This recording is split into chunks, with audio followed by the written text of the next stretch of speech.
Cek Kiai Atha Al-Khrasan radhiyallahu ta'ala jarioskeun kecapan ti Kangjeng Nabi urang Kangjeng Nabi Muhammad sallallahu alaihi wasallam mengenai fitnah.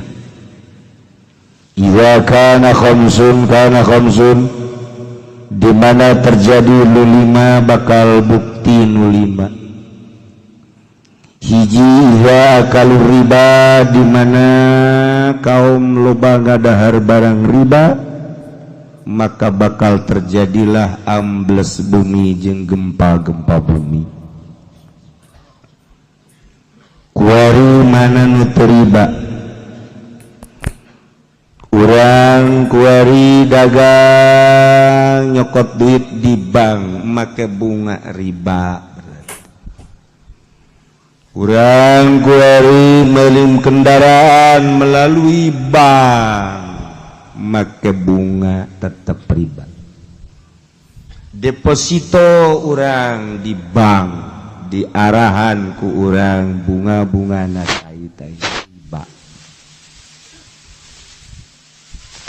Masalah naon kuari ribaan urang meuli imah kreditan riba, kendaraan kredit riba, urang dagang disuplai aya bungaan tetap riba.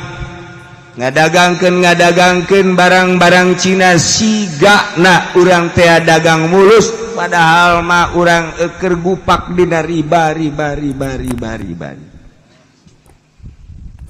Urang tani kemudian urang meuli pupuk-pupukna pupuk ti nagara riba. Urang ayeuna mah meuli bayatu tai kotok di pabrik barang najis ku urang dibeli riba. Mana nun teu riba kuari. Timimiti imah kendaraan pakaian datang ka dahareun hampir riba 100%. Kuari mana anu ribaan coba naon ribaan. Mun Kangjeng Nabi nyaritakeun di akhir zaman teu bakal kabeh timimiti kendaraan imah jeung dahareun pake sandang pangan kabeh haram. Sahabat kaget. Kudu kumaha tungke eta? Ibadah ka Gusti Allah. Iya kuari urang nah mana nu terlibat mana? Urang hayang embung tina riba. Kiai kuari kiai cicing bae usahan teu naon tekan dibere ku pelimbah teh biang riba. Kuari kiai cicing bae kemudian dibere ku pamarentah disumbang ku pamarentah pamarentah mah juri riba. Urang dibere kuari ku petani rada deureus petanina anu bisa mah rada deureus tapi petani kapan aya petani gede mah surubukna dan lain sebagainya geus riba malulu urang dibere ka kiai-kiai nu cicing bae nyesep kana urusan riba. Mana nu teu riba? Iyalah ketika kaum-kaum manusia ngadahar barang riba tunggu bakal terjadi khosaf wazzalal, gempa-gempa, ambles. Geus puguh urang ngadenge tsunami 250.000 sakali nu maot. Padang geus teu kacaritakeun sabaraha puluh ribu nu maot datang ka teu kanyahoan kuburanan. Di Sukabumi di Cianjur ambles hese dicokotna deui. Tsunami Pangandaran sabaraha ribu manusia. Yogyakarta gempa. Kamari Garut banjir teka caritakeun sabaraha ratusna lantaran urang dibere informasi nu dangkal ku pamarentah. Padahal sabaraha ratus imah jeung sabaraha ratus personil manusia. Parah encan di daerah-daerah nu mamana nu letik-letik ieu teh ya moal bisa ditahanan ku kumaha ge. Sebab Kangjeng Nabi geus caritakeun idza akalur riba kanal khosaf wazzalal, di mana geus kadahar riba bakal terjadilah pengamblesan jeung pergempaan. Cing hade. Hiji. Nomor kedua wa idza jaral hukam qahatal matar. di mana geus lalacut para jaksa, para hakim, para pemutus-pemutus hukum, ustad jeung kiai telah menyalahgunakeun mana aya ku ari hakim anu jujur, mana aya jaksa anu jujur. Boro-boro hakim jeung jaksa anu aya di lingkungan 3 segi emas, kiai bae ge kiai geus hese, nu kudu hukuman haram tetep haram, kiai masih kene ang-angan. Asana emang keur ieu mah haram eta budak. Kiai eta kredit wa emang ai asana mah bener eta. Ieu mah jah haram. Ai kuari mah ya wallahu alam lah. Baheula sepakat boga bang haram kitabna eta keneh, masalahna eta keneh. Ko ganti tahun ka dieu urang kababawa ka ditu. Masyaallah karim. Tinggal tunggu qahatul matar, ditahan bakal hujan, dina ayana hujan teh jadi kabarokahan. Biasana turun hujan teh sejuk tiis, tapi ieu mah turun hujan keur hujan ge urang haredang keneh bae. Baheula mah turun hujan teh jarara di segala rupa, jadikeun kasuburan anu pohara kuari mah turun hujan aya aturan tatangkalan di hujanan garing model kuari.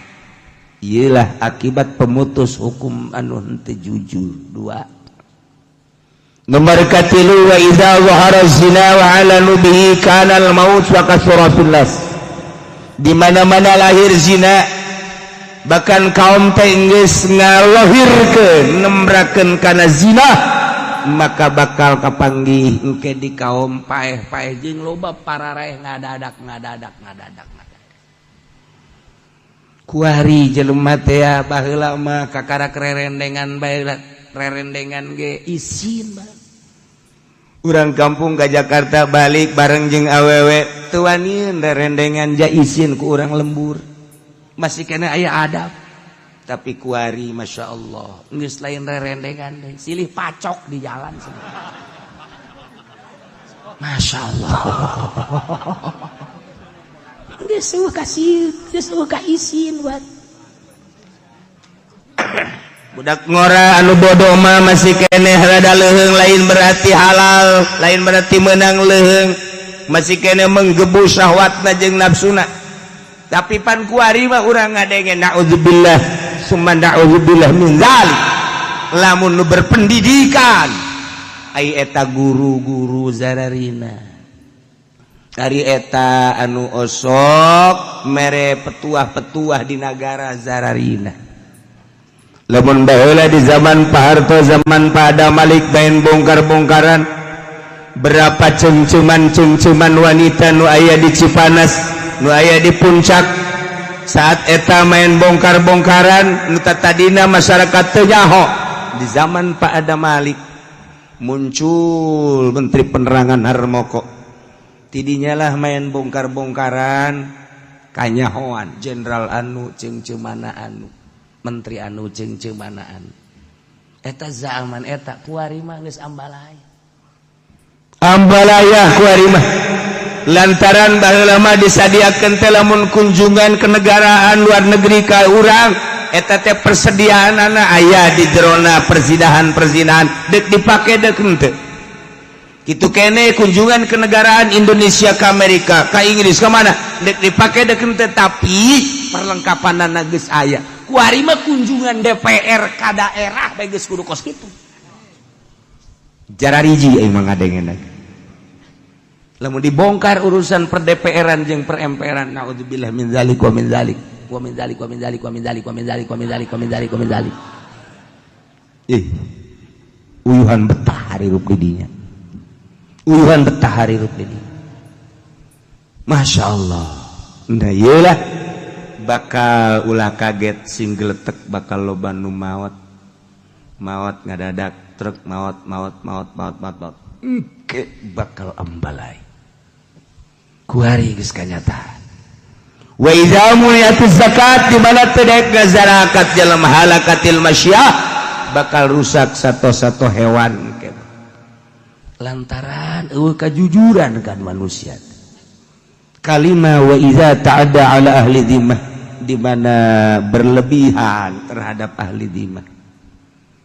kafir-kafir anu bayar upeti di negara diurang WNA WNI warga negara Indonesia asli WNI anu nyieun warga negara baik eta bule maupun eta orang RRC atau sekitarna nyana domisili di urang bayar upeti kan ka negara ketika urang ndak berlebihan terhadap manehanana dimomoy ku urang sehingga dengan kamomoyan negara urang nyana bisa laluasa di urang bergerak perekonomian bahkan lain sekedar perekonomian nyana bergerak perpolitikan mengalahkan pribumi iyalah akibat ta'ada ala ahli zimmah orang pribumi ngamomoy ahli zimmah karena tidaulah kekuasaan bakal dicekel ku jelema-jelema kafir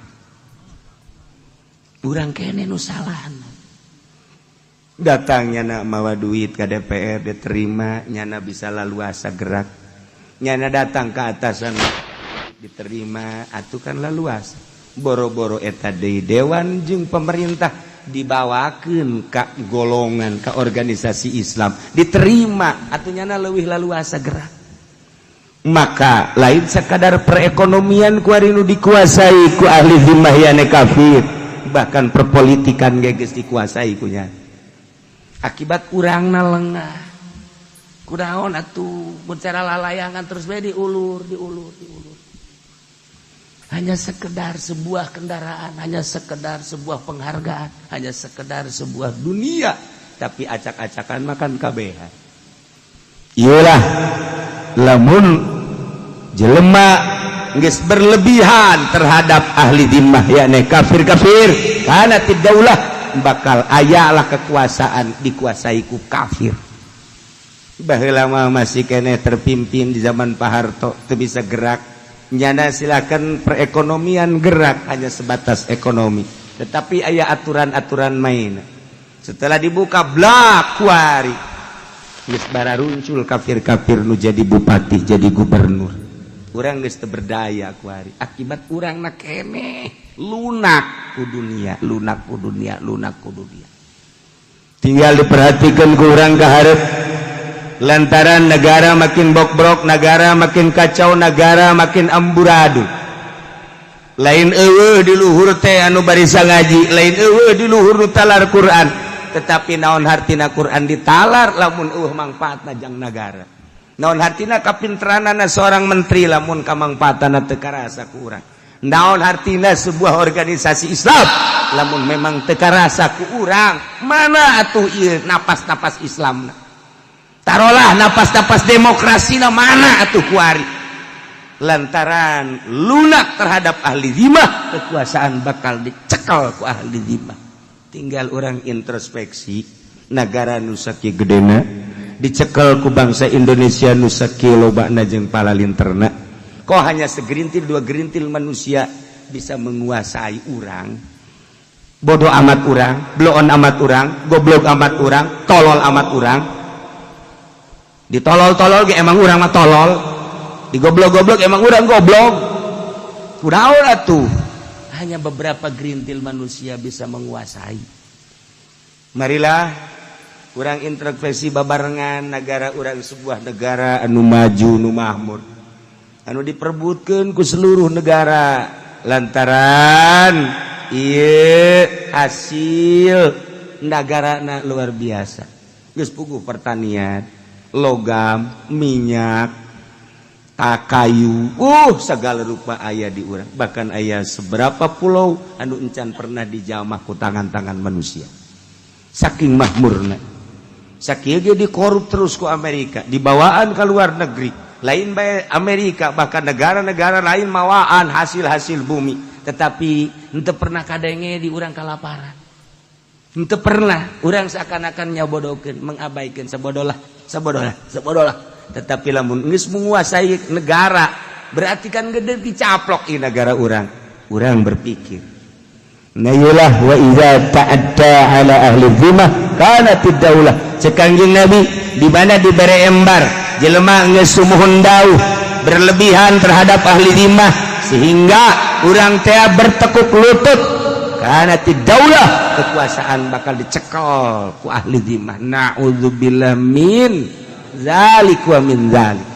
Urang mangomong ku kumaha ge sapira urang jelema nu aya di handap boro-boro polisi jeung abri hansip ge lain urang boro-boro budayawan urang mah puguh ngaji ge sapira ieu mah jeung jelema frustasi mah lulu kabeh jelema anu empes-empesan kabeh ge ngan sakadar bisa ngomong jeung ngadoa we ka Allah mudah-mudahan di negara urang ku Gusti Allah diamankeun negara urang ku Gusti Allah diperhatikeun negara urang ku Gusti Allah dijujurkeun jeung diadilkeun negara urang ku Gusti Allah diamankeun sehingga urang nu ngeusian negara bisa jadi ngarasakeun katentreman jeung keamananana jang kelanjutan hirup urang anak urang incu urang jeung balerea supaya tentrem subur mahmurullah jinawi bi barakati ummul Quran al-Fatihah. Bismillahirrahmanirrahim. Alhamdulillahirabbil alamin. Arrahmanirrahim maliki yaumiddin. Iyyaka na'budu wa iyyaka nasta'in. Ihdinas siratal mustaqim. Siratal ladzina an'amta 'alaihim ghairil maghdubi 'alaihim waladdallin.